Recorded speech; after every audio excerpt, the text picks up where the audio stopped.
Hello and welcome back. This is part 3 of 3 of a $2.20 pot limit Omaha high-low tournament.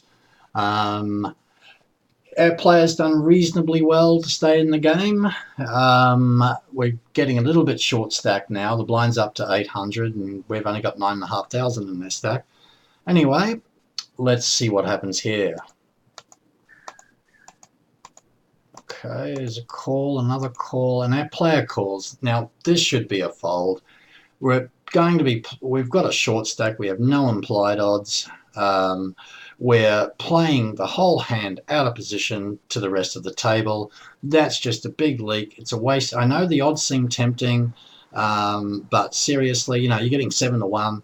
But seriously, it's really unlikely we're going to flop anything good with this. That should have been folded. That's just a waste of chips. See what happens. Okay, and so we flop the second nut straight. That's about as best as we could hope for. We should probably we're short stacked. We should come out and bet hard and just hope no one's got the queen nine. There's no low draw out there, so it's a good spot to bet. Oh, and he checks. See what happens. Checks around. The turn brings up a flush. Okay, so we called with a hand pre-flop that we shouldn't have called without a position. We then flopped about as good as we can expect to flop and didn't bet it. I think the line this player has taken on this hand has been designed to maximize the ability to lose chips, frankly. Not well played at all. Not happy with that. Anyway, let's move along. Okay, it's a bit later. Our stack has shrunk. We're down to just 9 blinds. Let's see what happens here. Okay, a min raise. And our player re-raises pot. This is a good opportunity for a steal. I like what he's done. It's probably a weak raise coming from this late position over here with 26 blinds in a stack. So I really like this. This will take it down a fair amount of the time. It doesn't. Oh well. He should come out and just bet what he's got left, regardless of the flop.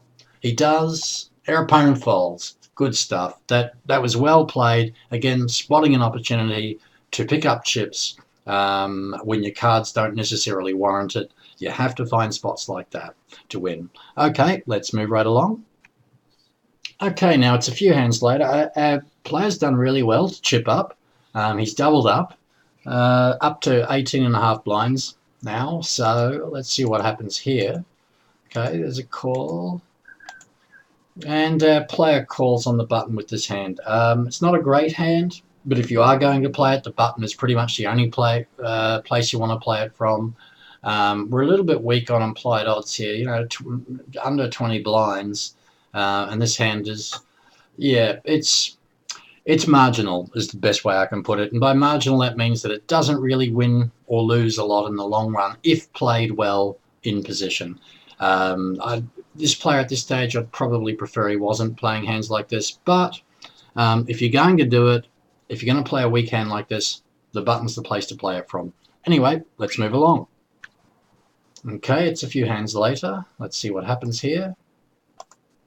Okay, our player comes in for a raise. Now, unless you have a special read, I'm not a huge fan of this raise. Don't forget we've got a jamming stack up here. This raise gives this player with just 5.5 or less than that now blinds, gives him the ammo he needs to get all in.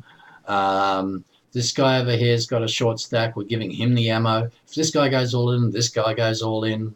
We're in a lot of trouble. A blind here, another jamming stack. Our hand really is just too weak for the situation, especially from early position. And it's weak because we can't make a nut low.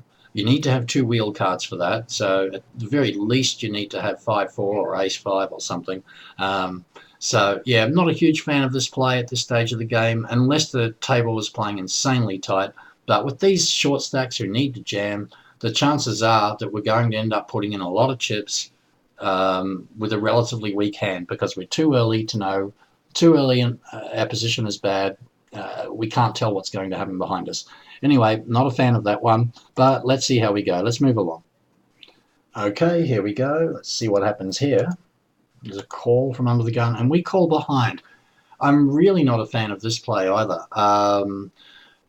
On the surface, okay, it looks good. We've got double suited connected pairs, which means our chances of making straights and sets are quite high. The problem is, whenever we make a set or a straight with these hands, there's nearly always a low draw or a made low. I mean, if we flop the nut straight, there's already a made low. So we're only playing for half the pot. So this hand really does not make a lot of sense at all. It's a big leak, and especially in early position. I mean, I might forgive coming in on the button when the stacks are deep, but the stacks aren't deep. We're not in position. Any board we hit is likely to mean that we're denied the chance of winning the low pot straight away. So we're playing for half a pot with short stacks out of position. That's a total recipe for going broke. Anyway, let's move along. All right, we're just a little while later in the same tournament. We're in the big blind. Let's see what happens. Just the one limper, we get a free flop. Oh, and we flop trip jacks. That's not too bad. Where, of course, we're not going to beat anyone else with a jack because of our weak kickers. Let's just see what happens here. Checks. I don't mind that. Okay, there's a weak bet there. What does our player do? He calls. Good play. I really like the check call here. If we're behind, we're a long way behind. If we're in front, we're a long way in front. So the relative strengths of our hands probably aren't going to change much throughout the hand. So if the player wants to be aggressive and bluff at a paired board, let's let him keep doing that. Let's see what happens now. Okay, turn brings up a queen. Oh, that sort of killed our hand a bit. What does our player do? Our player checks. Our opponent checked behind. Our opponent really should have bet that turn. He would so easily be able to represent queens, forcing jacks to fold. Our opponent made a mistake there. Our player's played this quite well. He's got to the river cheat, and that's exactly what you want to do with a hand like that, especially out of position. Anyway, let's move right along. Okay, here we are a little later. Our player's done well to build the stack up a bit more. Let's see what happens here. And a raise for a steal. I quite like this play. This is a perfect stealing hand. We've got a really good run of low cards here. We've got a pair of deuces. Sure, a set of deuces or anything like that won't help a lot, but they can improve to a full house, and that's sometimes good enough to win. But the other thing about having a couple of deuces in their hands is it reduces the probability that anyone remaining has ace deuce, the card removal effect. So anyway, this is a great stealing hand, and I like that he's played it. I play it myself occasionally from early position. Just to keep my opponents guessing, I will occasionally raise this hand from under the gun when the stacks are deep. Anyway, this is a good spot for a steal. He's done well. Let's move along. Okay, players, the blinds are now another level up. Our players still got a reasonable sort of size stack here. Let's see what happens. Action folds to us. I would like a steal here. And he does. He goes for the steal. This is a really good sort of hand to steal with. You don't want to play flops out of position with this. Our opponent, though, has a bit of a jamming stack, so I'm a little bit concerned about that we might be forced, because if he jams now, we're going to be basically coin flipping against his jamming range, and, so we're going to have to call. But I don't mind this hand for a steal. Let's see what happens. Our opponent folds. That's good. That's another case of picking up chips when your hand doesn't necessarily warrant it. Anyway, that worked out well. Let's move along. Okay, our player's still doing okay. Let's see what happens. And again, he goes for a steal. It's a fairly weak hand, but the fact is, these guys up here in the blinds have not been defending their hands, their blinds. So our player has picked up on this, and he's starting to really steal wide. Let's see what happens.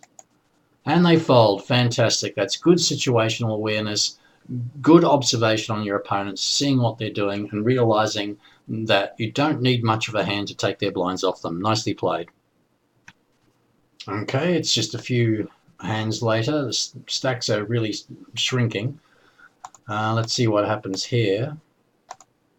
Okay, a min raise open from the cutoff. Our opponent takes a flop. I don't mind that at all. This is a reasonable sort of hand to defend your blind with. Oh, we've got a good board for defending our blind with. Let's see if he goes for a check raise. Okay, got check behind. And he comes out and bets the turn. Lovely. Lovely done. The chances are that if our opponent didn't like the flop, he doesn't like the turn a hell of a lot either. So that's well done. Good position to pick up a pot. Oh, and our opponent called. Okay, it didn't work out this time, so should just check it from here. He does check. Our opponent checks behind. Nicely played. It turns out that our opponent was prepared to call with a small flush draw on a paired board, but yeah, I do like his thinking. I do like that call. It looked like he was going for the check raise on the flop, but certainly the bet out on the turn was a good bet. A lot of players are going to fold here most of the time with a small flush like that. But anyway, nicely done, even though it didn't work out on this occasion. Okay, it's a few hands later. We're getting really desperate. We're short stacked. We're under 10 blinds. What's happening here? Bunch of limpers. Oh, and our player calls out of the small blind. This is a leak. This is a big. We've seen this player do this before earlier in the tournament, but now when the stacks are short, you have no implied odds. You can't make a nut low. You're holding one of your own else for the flush. This is a really weak hand to play out of position. That's a leak. You've got to have hands. If you're going to play out of position against other players, you need a multi-way hand, and that means it's got to be suited, connected, with nut low draws like ace 2-3 type hands are the sort of things you really want with short stacks to be playing out of the small blind. But with their stack at this size, if we had a hand like that, we should be raising anyway and trying to get our chips in. So yeah, not a fan of this call at all. It's just a waste of chips. So let's move along. Okay, a little bit later again. We're still under 10 blinds. We're desperate for chips. We've pulled up quite a reasonable hand for this situation. Let's hope our player tries to get his stack in. And he does go for the raise. Great. Let's see what happens. We've been called. And he's got to come out and bet that flop with his remaining chips. He does. Perfectly played. That's exactly what you need to do in that situation. Whenever your stack size is getting down like that and you raise so that you can get the rest of your stack in on the flop, you've got to follow through on the flop and bet. You'll be surprised how often people fold when you do that. So, yep, this hand has been well played. Our player made it into the money. I'm trying to remember, actually, how many opponents did we have? Actually, I've forgotten how many, but there were 200 or 300 runners in this one, or a bit more, and our opponent made it down to, I think this is the third last table. So that was nicely done. I mean, our player, not our opponent. Anyway, if you'd like to know more about the coaching and staking that we do at Teamo8, just check us out on the website at teamo8.com. So until next time, bye for now.